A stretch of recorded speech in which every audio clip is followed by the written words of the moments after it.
In this roundup of the week, the BBC plays host to a climate change scrap between Matt Ridley, Kevin Anderson and Greta Thunberg. And the second in line to the throne, Prince William, launches an Earthshot prize to tackle climate change, but is it the right initiative? And finally, Amazon's employees declare war against their own company in the name of climate change. My name's Mallen Baker. This is the Mallen Baker Show for Changemakers. BBC Radio 4 has its flagship morning news programme, The Today programme, which has been venerated for years as one of the important places to be, at least until Boris Johnson became Prime Minister, because his ministers are currently, according to some reports anyway, not allowed to go on it.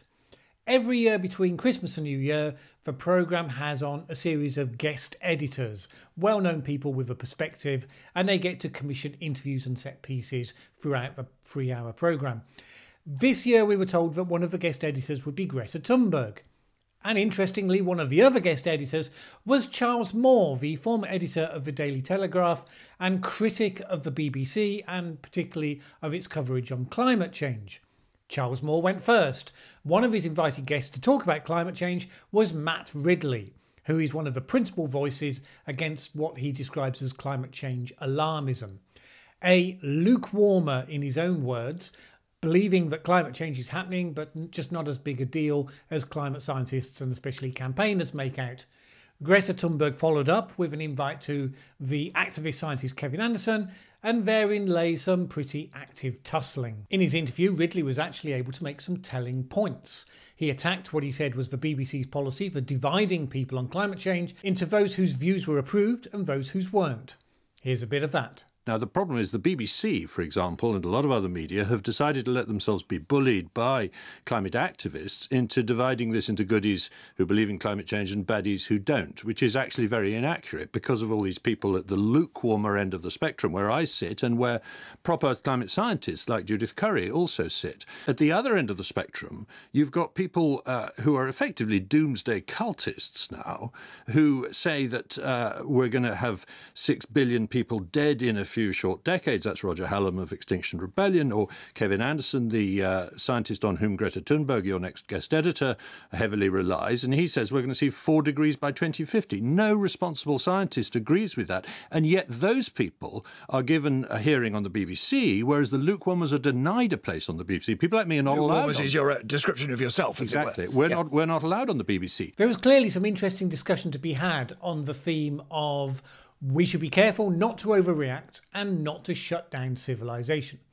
There was also clearly some interesting discussion to be had on the theme of, in the name of moving things onto solutions and not just having the same debate over and over again, we shouldn't nevertheless end up shutting down all challenge and discussion and scrutiny.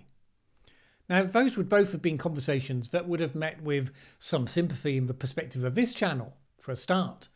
I would suggest, though, that whereas Ridley probably had the opportunity to make some of his points stick, he rather undermined his position by being unable to resist going after individuals he finds personally annoying and making it personal. So at the end of that clip, he specifically went after Kevin Anderson, saying that he had argued that we would see 4 degrees by 2050. Later in the interview, he went after the BBC's environment editor, Roger Harrabin, saying that he takes his instruction from the environment lobby. And that latter one sparked Nick Robinson, the interviewer, to loyally leap to his colleague's defence. This is what that sounded like. What something would you Well, do? first of all, open up the debate more. And I think it's a problem that the BBC and people like Roger Harrabin, your environment editor, talks much more closely and takes his instructions from the environment lobbies. He doesn't take instructions from anybody. I know Roger Harrabin. He's a journalist. You're a journalist. He's a journalist. He reports what he thinks is true. His Twitter account very strongly reflects that. You disagree with it. Doesn't mean he takes instructions. The following episode, Greta specifically asked for one of the interviews to be of the aforementioned Kevin Anderson, and he was asked about Matt Ridley's accusation. This is what some of that exchange sounded like. When Lord Ridley appeared, the science writer and Conservative peer, I mean, he called you a doomsday cultist. He said that you believe we're going to see a 4-degree rise in temperature by 2050. Is that your belief? No, it's not. We are very unlikely to anything like a 4 degree C rise across by 2050. The emissions, the rate of growth in emissions certainly has come down compared to where it was at the beginning of the century. So really, as I say, if we carry on at the moment, we're seeing 3 to 4 degrees centigrade by the end of the century. So now you're suddenly into a discussion about what someone does or doesn't believe, or more specifically what they did or didn't believe, rather than what is or is not true and what should or should not be done. Seems that the statement about Kevin Anderson's view comes from a 2012 presentation where he said this. This is from their chief economist. This is the conventional wisdom here. We're on track for a 3.5 degrees C temperature rise by 2040. And they're looking at that compared with today, so compared with pre-industrial times, that's a 4 degrees C or so rise by around the middle of the century. That's what we're on track for at the moment, according to the IEA. I have to say, I think it's been pretty obvious the last 10 years. That's where we're pointing towards. So it does seem as though a few years ago he was saying that 4 degrees by 2050 was on the cards. He said that this is what the IEA was suggesting, but he does kind of make clear that he agrees. So great, Matt Ridley, you caught him out. And it's only because the BBC interviewer asked about his current belief rather than whether he'd ever specified the higher figure that he got to slide out of it so easily. And I get why that might be frustrating. But whether it was actually the most effective focus for such a high-profile interview, I have to say that I doubt. It does serve as fuel to my own fire that activist scientists run the risk of being better activists than they are scientists. Those sort of loose claims that he made in 2012 were not what you would expect from someone who respected the data. Ridley's intended point wasn't about that, but was about the BBC. That people with wild extreme views get ample airtime on the BBC, while critical voices such as his are generally not given space. That's the sort of point that's best supported by data, not by anecdote. But anecdote was really all we got. And including BBC journalists in your anecdote is probably even less well judged. What was the basis for his criticism there? Well, if you review the Twitter record, there's some history of enmity between Matt Ridley and Roger Harabin, various claims and counterclaims being batted backwards and forwards. But the thing that really seems to have got Ridley's goat is that Roger Harabin frequently retweets Friends of the Earth and its director Craig Bennett. During December, for instance, there were 6 tweets, either retweets of theirs or referencing them as a source. This is what Ridley typifies as Harabin taking his instruction from. That's a significantly weaker attack. Agreeing with something that someone is saying doesn't mean you're taking instructions from them. It's just silly. One might argue that a BBC journalist shouldn't quote from one specific source so much and so uncritically. But it's hardly a major point against climate change reporting. You know, more a minor jab at an individual that you're finding aggravating. On the other side, there were plenty lining up to suggest that such bias should actually be BBC official policy. This one, for instance, deeply confused that you let a climate change denier on Radio 4 and then allow them to attack Roger Harabin. What is happening to the BBC? Climate change denial is lies and fake news, so why allow it on? That tweet there, for me, encapsulates the dangerous side of all this. Nobody suggested Matt Ridley, annoying though he can make himself, is a denier. He didn't and doesn't suggest that climate change isn't happening. He said that extreme views on the other side were being presented uncritically, which may or may not be true, but it's a question worth asking. And he said that there were challenges to be made to radical policy proposals that might do more harm than good. But there are plenty in the environment movement who will suggest that any such challenges constitute denial by definition and therefore should be shut down. And that's where you get onto very thin ice, to use a topical analogy. Once you shut down all challenge to your ideological position because you can label it as wrongthink, you are into authoritarian rule. You can't claim adherence to scientific principles and shut down scrutiny and challenge. That isn't to say there wasn't a point to the changes that the BBC made. It used to have a policy of artificial balance, where it said that anyone who was on there to talk about climate change had to be balanced with someone who didn't believe in it at all. It's fair to say that as we go forward into debating implementation, in trying to understand the latest nuanced evidence, that for a lot of those discussions that's no longer the appropriate balance. Look, let's use an analogy. The UK is now committed to Brexit. Up until that point, every debate was balanced with a pro-Brexiteer and an anti-Brexiteer. But in the future, if we start debating the detail of the kind of trading relationship we're going to have, Balancing those discussions on the old lines, pro or anti-Brexit, doesn't really make much sense. Instead, you focus on the issues behind the discussion at hand, the specific trade policies, for instance.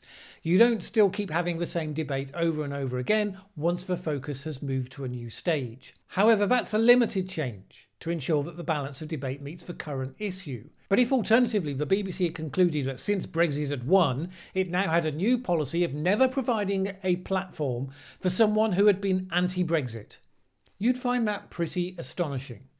There's a difference between deciding how you do or don't balance a specific debate with points of view and whether you're deciding that certain people have become persona non grata and saying they should never be allowed a voice at any time. The former is pragmatic and sensible, the latter is deeply anti-democratic, anti-science and downright tribally stupid.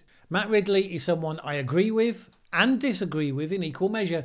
The extent of that agreement or disagreement should have no bearing on the issue of whether arguments get heard at the appropriate time.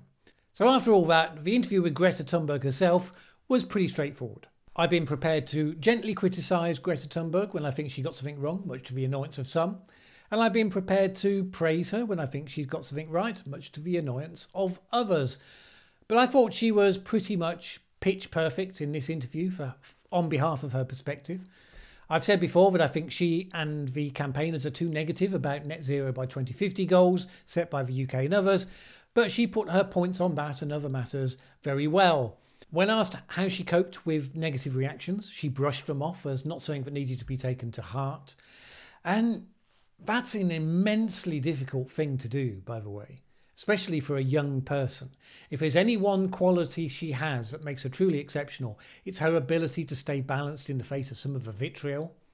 When asked whether she thought Trump saw her as a threat, she demurred. Not me, she said, maybe the bigger movement. In my experience, campaign movements always see themselves in much bigger terms in the minds of their opponents than the evidence actually supports. But she was actually very realistic, very modest. When asked how she saw her own future, she said she was looking forward to getting back to school in August. She wanted to educate herself, have a normal life. When she was asked about how her activism has helped her to get over her depression, that was a problem when she was younger, she had this to say. Was it this activism that brought you out of that period in your life?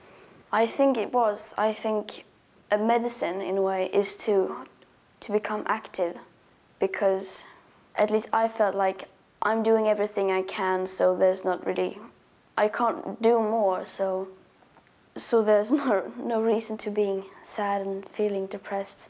I know it doesn't work like that. You can't just decide to stop being depressed, but it really helps you getting out of that depression because it gives you a meaning, something to do. You feel like you are having an impact. It would be easy in that last bit, though, to miss something of crucial importance. To think that we're talking about what was one-off therapy for one specific child who was suffering from depression. But of course it's not. We know so much from evidence, with so many examples through history, that having a purpose based on the benefit and well-being of people beyond yourself is one of the healthiest things you can do. We have so many young people who are taught that it's all about what you can accumulate, about how popular you can make yourself with a selfie generation, and at the same time we're seeing increasing levels of depression and suicide amongst that generation. People who put themselves at the service of a wider community in whatever way they find to do it can be amongst the happiest and most settled and satisfied people in the world. You don't have to go on school strike or to sail across the Atlantic Ocean. You just have to decide that in whatever different way makes sense of the person that you are and the place in which you find yourself, you can make a difference to your community, to your country, to your world. Anyway, it's enough of that before someone starts playing violins. Prince William launched the Earthshot Prize this week to encourage new solutions to tackling climate change. The prize will be awarded to 5 people every year over the next decade, aiming, according to the Prince, to provide at least 50 answers to some of the greatest problems facing the planet by 2030. The name of the prize was inspired by President Kennedy's famous moonshot lunar program, and is intended to reflect the same degree of common purpose and ambition. The prize itself will be backed by what's described as a significant financial award, and is intended to celebrate the actions of individuals and teams. The Prince said, "The next 10 years present us with one of our greatest tests, a decade of action to repair the Earth." Now note that this wasn't exactly saying we only have 10 years left to save the planet. It was saying that the coming decade needs to be one of focused action on the issue. But of course some journalists reported it as that anyway, and it will no doubt be one of the things that gets quoted back in 10 years' time. He said the award was a global prize designed to motivate and inspire a new generation of thinkers, leaders and dreamers to think differently. Visionaries rewarded over the next decade for responding to the great challenges of our time. The aim apparently is that the Earthshot Prize will equal the Nobel Peace Prize within a few years in terms of its significance. It can be awarded to a wide range of individuals, teams or collaborations, scientists, activists, economists, leaders, governments, banks, businesses, cities and countries. Anyone who is making a substantial development or outstanding contribution to solving the environmental challenges. Winners will receive public recognition for their work that will aim to inspire business and government collaboration and scaling. Challenges will be announced at special events around the world, with different cities each year hosting the awards ceremony. The Prince's office described it as the most prestigious environmental prize in history. So here's my take on this. First, obviously you shouldn't describe your own prize as the most prestigious. It's kind of for others to decide. Framing it as your ambition is fine. The question is whether it's the right ambition. I think it's a good thing to create a mechanism to encourage innovation and problem solving across this sort of agenda. They point to the fact that lots of non-space related innovations came from the moonshot, and that's what they aim to see from this Earthshot. Fine. But I think this is the wrong mechanism. Why? Because it's framed as a celebratory mechanism. The financial reward is meant to inspire and motivate people to take action in the hope that they too might be recipients. I understand that process. In certain contexts, it can work really well, but it's a mismatch here.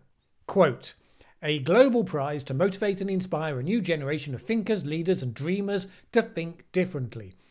The thing is that thinkers, leaders and dreamers are not motivated to think differently by a cash prize. They are the ones who, above all, think differently because they want to make an impact. Cash should not be seen as the motivator, it should be seen as the enabler. What we need is recognition of potential breakthrough ideas that then receive the funding to fully develop and get to the point where private investment is prepared to take over to push it to scale. Frame it as an incubator, something that can fund the proof of concept for the best ideas and help to attract support and investment to things that would otherwise struggle to have gotten attention. Make it forward-looking, not backward-looking. How can we give this idea a chance to be taken forward? Not, let's celebrate this great thing that somebody did in the past. Celebrating people that have made a big difference is definitely something we can and should do, but that's not how this is framed. It's framed as trying to inspire solutions. If you're going to inspire solutions, then put the focus on the solutions, on what needs to be done to make them viable, not the people or the institutions that came up with them. These are two different mechanisms to achieve two different things. Now, it remains the case, as a result, that the marketplace, hated and blamed by so many environmentalists as it is, will probably still be the engine that creates more solutions to the problem than anything else. And turning to the marketplace, one company in that marketplace that's probably getting fed up of hearing about climate change would be Amazon. It has threatened to fire employees that continue to speak out about the company's environmental impact. And this is simply a reiteration of long-standing company policy on employees making public statements, but it's the first time it's been explicitly waved at a group of employees lobbying on climate change as a threat. The group, calling itself Amazon Employees for Climate Justice, issued a press release in response to the company's statements, where some of its leading figures who've been threatened with termination basically dare the company to go ahead by putting their name to defiant statements, like this one by Justin Campbell, at the time of shooting, still a data engineer at Amazon. Amazon's policy is not going to stop the momentum tech workers have built over the last year at Amazon.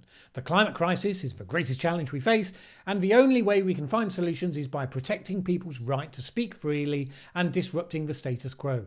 Now, I've just been defending freedom of speech on this video, so you might assume I'm on Justin's side on this one. But a private company is not a state. and no company of any size is free of its malcontents, and no company could survive for long with a policy that allowed such malcontents to make public statements attacking the company that pays them their salary. You're hired to help your company do better in the marketplace. Deliberately going out your way to damage your company, it's not something you should expect to be paid for.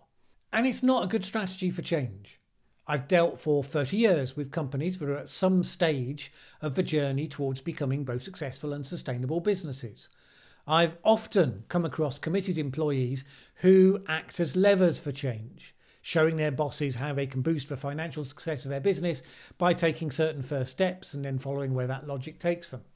There are many successful strategies that people have followed depending on the nature of the business, the interests and the temperament of the leadership, the actions of its competitors, and all of it. And although success has sometimes been speeded up by external groups criticising the company, I've never seen it done by the open internecine warfare that activists in the tech companies are currently indulging in. Amazon, Google, Microsoft, all of them have similar movements. As ever with change making, good intentions aren't enough. You have to take time to discover the approaches to change that will actually work, what works and what doesn't. The politics of protest can be an influencer of change in public policy, and from external groups can be an influencer of change in corporate policy. The tools of change internal to the organisation are more powerful but more subtle. You're giving up the option to use the best tools available by embracing the politics of impatience, powerlessness and protest when you have those more powerful tools to hand. My things that I like and things that I don't have been pushed out this week by the breaking news, the fresh breaking news just minutes before recording, that ethical veganism is now apparently a philosophical belief and therefore protected in the UK under the Equality Act. You may recall that a couple of weeks ago I covered the case of Maya Forstater, who was trying to achieve the same distinction for the position of sex being a biological fact that can't be changed, a case that she lost at her own industrial tribunal. But whereas believing that a man is a man and not a woman is not covered, the belief that it's unethical to eat animals or animal products apparently is. The case was brought by vegan Jordi Casamachiana, who claimed that he was sacked by the League Against Cruel Sports because of his ethical veganism. Now, if you're scratching your head and thinking, surely an organisation like the League Against Cruel Sports wouldn't be against veganism, I share your confusion. I don't know the organisation itself, and one shouldn't jump to conclusions. The organisation says that Casamachiana wasn't sacked for his veganism, but for gross misconduct. The ruling that's happened so far doesn't mean that he's won his case overall. It just means that if indeed it's shown that he was sacked for being an ethical vegan, then that would be unlawful. He hasn't won that yet, so if he's shown to have indeed been sacked for misconduct, then he loses his case anyway, and presumably gets shown up as having been an unethical vegan. What do I take from both of these cases? I think my conclusion is that the law is broken and needs reform. Not necessarily because these conclusions are wrong, we could argue about that, but simply because the requirement that says you have to show something is akin to a philosophical belief in order for it to be protected under the Equality Act. That's why we're seeing these cumbersome attempts to define beliefs accordingly. Believing in the science of biology when it comes to men and women seems reasonable. Does it constitute a philosophical belief? Probably not. Does that mean you should be able to be fired for having that belief? Definitely not. Having an ethical belief in avoiding the killing and eating of animals seems like a fine moral position. Does it constitute a philosophical belief? Probably not. There are philosophical beliefs that would probably embrace it as one of the practical applications of that belief. I don't know. But either way, should you be able to be fired for having that belief? No. There should be some fit-for-purpose legislation that protects people's freedom of speech. The devil's in the detail, but this archaic device is probably not getting the job done. Anyway, that's all for this week. My name's Mallen Baker. This is the Mallen Baker Show.